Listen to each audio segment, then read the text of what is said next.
este nuevo video donde haremos un unboxing del trípode 3110 que está de venta en la plataforma de Mercado Libre, el cual tiene un costo de 120 pesos, por lo cual es muy accesible a nuestros bolsillos. Ahora procederé a abrir el empaque. Nos encontramos con una bolsa de tela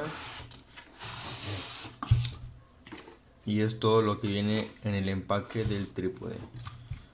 Dentro de la bolsa de tela deberé de venir en sí el trípode. Nos encontramos primero con un accesorio, que este sirve pues para que pongamos nuestro celular en vez de una cámara.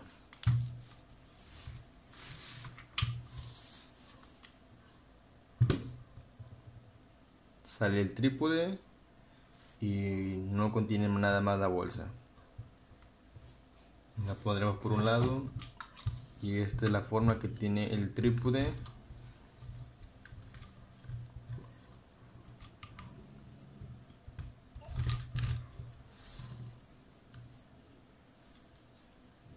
La función pues de este simplemente es para que podamos grabar con una determinada posición y la cámara no se mueva tanto.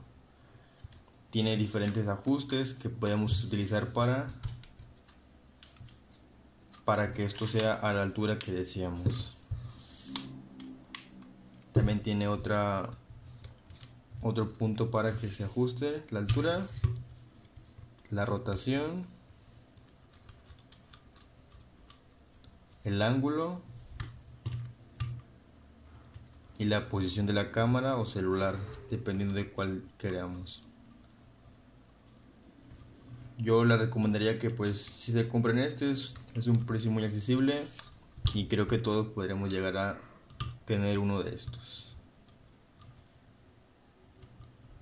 Si este video pues te resultó de ayuda, te agradecería que te suscribas y le des like.